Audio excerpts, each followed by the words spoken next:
and welcome to the second episode of my Kill Team budget builds. And in today's episode, we are going to be looking at the bases for the orcs that I painted last week. Now, as with everything in this particular series, I'm trying to make everything by spending as little money as possible.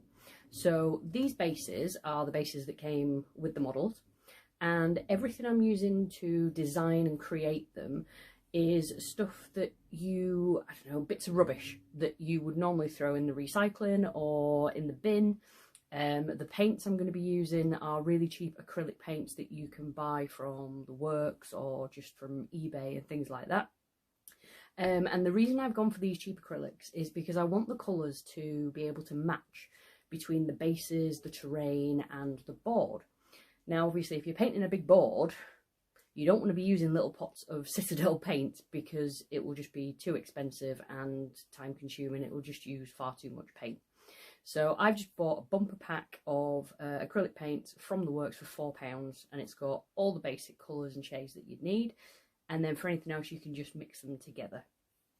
So the other things and bits and pieces that I'm going to be using in this are just bits of plastic, bits of cable tie, just, the plastic pots that meat comes in, the trays.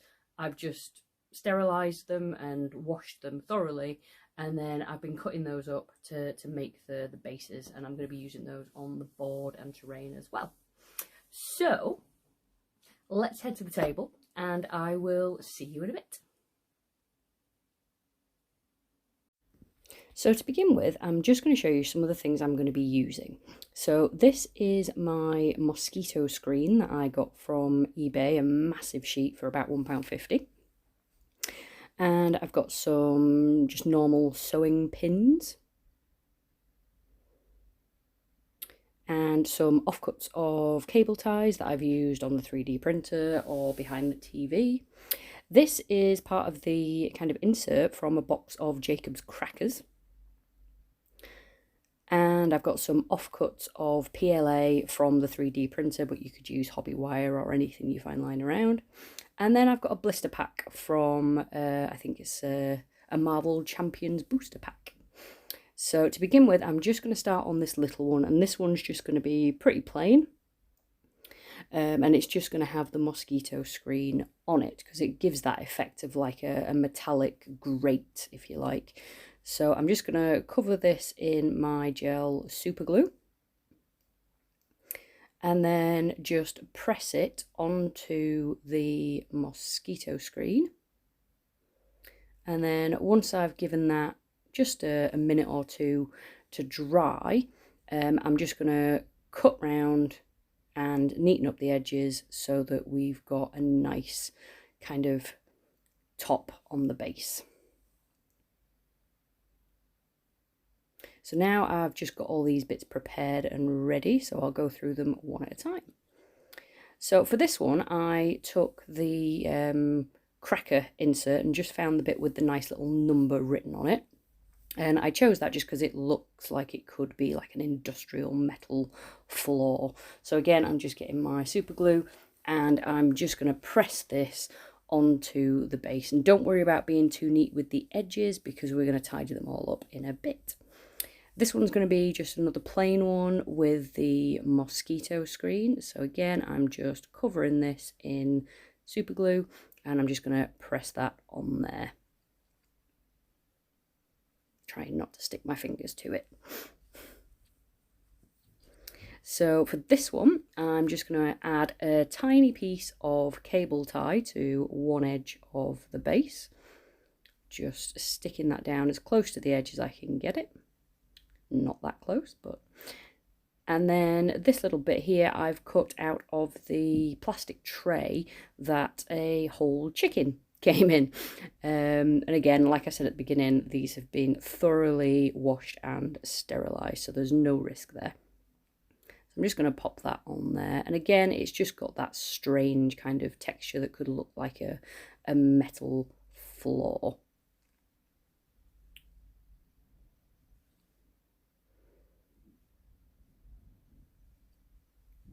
And then for this one, I have a little bit more of the cracker insert, and I've just cut kind of a large semicircle of that. So I'm just going to glue this bit down on one side. And then for the other half of the base, I've just cut out a full circle of the blister pack to the size of the base, and I'm just going to cut that down the middle and glue that on to the other side. So we've just got like a contrast between two different types of floor. And then just to hide the seam down the middle of the two, I've cut off a nice strip of cable tie, and I'm just going to put some glue across the seam between these two and press the piece of cable tie down onto it.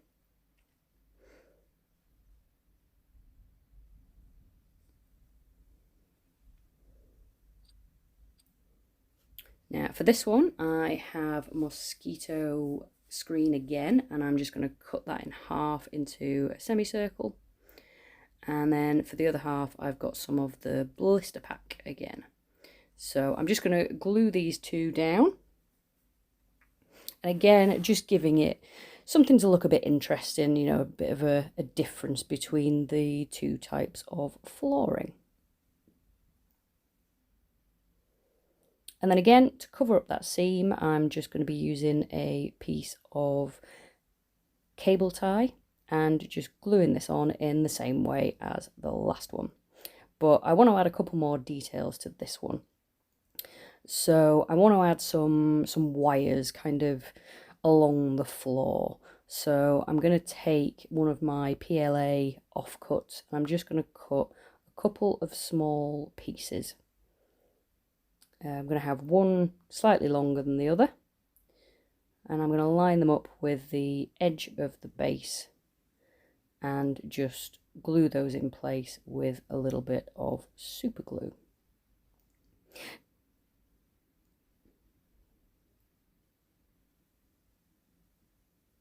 And we're going to paint those different colours once we get to the painting stage. Now for this one, I've got my circle of blister pack again, and I'm just going to cut out 1/4 of it. Because again, we want a nice transition between two different types of floor, and I want this one to be a little bit different. So I'm going to glue down my circle of mosquito screen to start with. And then I'm going to glue the section of blister pack onto the top of it. Now don't do what I do here, because this really set me off once I've done it. I've glued the blister pack on in such a way that it doesn't line up with the kind of crisscross of the mosquito screen, and once I pressed it on and saw it, it really bugged me. So I took it back off, and I'm just going to glue it down so that it's lined up in a more satisfactory fashion. There we go, that's much better. So next for this one, I want to add some rivets. Now you could do this using things like milliput and roll some tiny balls or anything like that, but I've chosen to use the heads of pins. So I'm just going to put my sprue cutters right up to the head of the pin and just snip, holding it with my finger.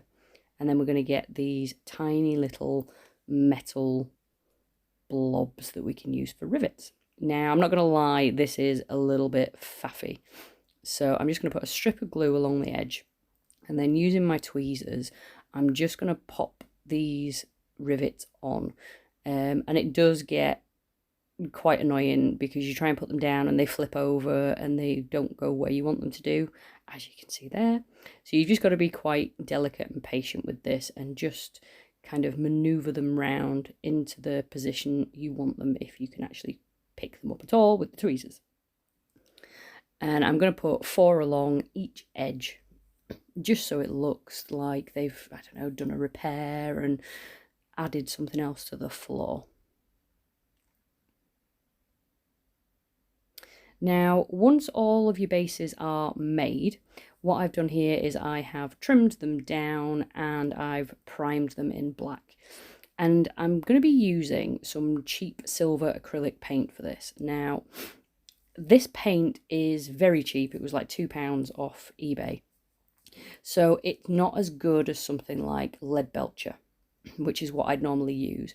But I'm going to be doing a lot of metallic painting for the terrain and the board, so I didn't want to end up having to use 3 or 4 tubs of Lead Belcher. So I went for this cheap stuff. It's slightly brighter than Lead Belcher as well, but as you can see, the coverage isn't fantastic, so you will need to do 2 coats of this, but it does the job for these. And like I say, it's much cheaper than using Lead Belcher for everything. So once you've done your 2 layers, we're going to start moving on to the discoloration. Now, again, Typhus Corrosion is a fantastic product for this, but comes in such small pots, and with the amount we're doing, it would be far too expensive. So I've made my own Typhus Corrosion. Now, for this, I have used the Pledge floor polish like I used to make my wash. Then I've added some brown cheap acrylic paint. I've added a little bit of PVA glue, and then a huge amount of kind of the finest sand I could find. Shake that all together and you get kind of a pretty decent imitation of Typhus Corrosion. Now, I'm not being neat when I apply this, I'm literally just splatting it on, and it doesn't really matter if you miss bits or anything because it all adds to the natural kind of worn effect that we're looking for. And just get it down into all the little recesses and anywhere you want it.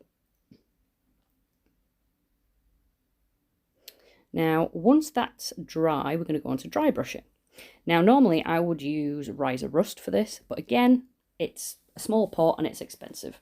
So I've mixed red and yellow acrylic paints together until I got a similar colour to the Riser Rust.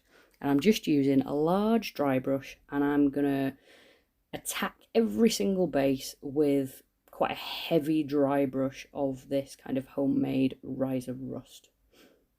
And it doesn't really matter whether you can't really go overboard with this, is what I'm trying to say. You can put as much of this on as you like, and the mixture of the kind of fake Typhus Corrosion and the orange paint kind of gives a nice natural worn rusted effect. Now for these two, I want to add some kind of warning sections, so like the red and yellow the black and yellow stripes that you'd find on the floor in warehouses and things like that. So I have mixed some of my cheap acrylic yellow with a tiny touch of black to kind of create a fake Avalanche Sunset Citadel paint, which is what I would normally use for this. Now you can see again that the coverage of these isn't great, so I think I ended up doing 3 coats of this, but it dries really quickly, so you don't have to remix the paint because it will stay usable while you're waiting for the other layers to dry.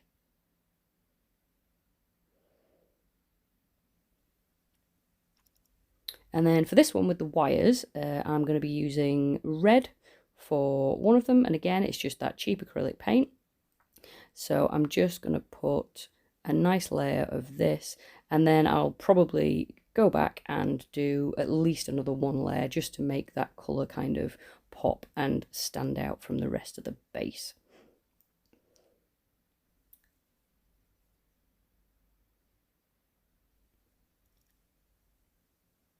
And then I will paint the other one in green. And it just adds a little bit of colour to some of the bases, so they're not just all that kind of drab, metallic, rusty look.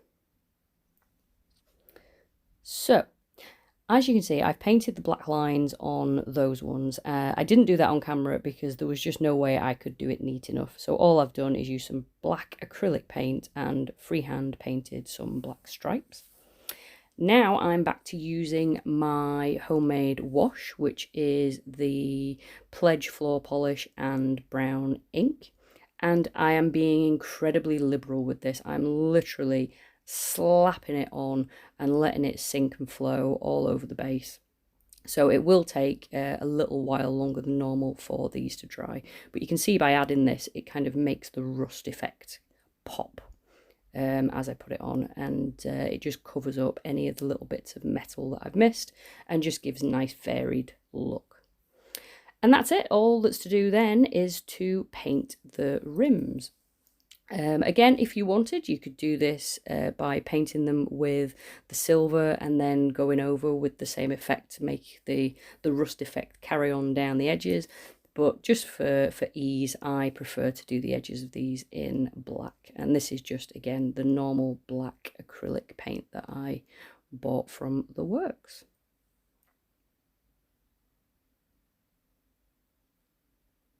So there you go, here's the finished bases ready for their models to be attached. And here are some photographs of my knobs ready for action.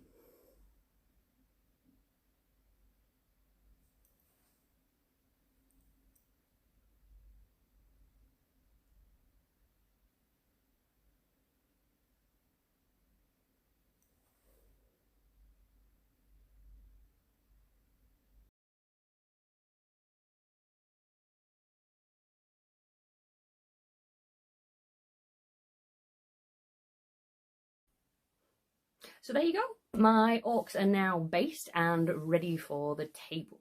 Now, if you enjoyed this video and you found it helpful, please give it a thumbs up and consider subscribing to the channel, and that way you will be notified whenever I release new content. If you've got any questions or any comments, just put them down in the comments below and I will get back to you as soon as I can. I've put my Facebook and Instagram links down in the description, so give me a follow on there to see what I'm up to in between my videos. Now, I will be back next week where I will be showing you how I'm making my scatter terrain for Kill Team. And again, I'm going to be using cheap household items and making them as cheaply as possible. So I hope you can join me for that. And until then, happy hobbying.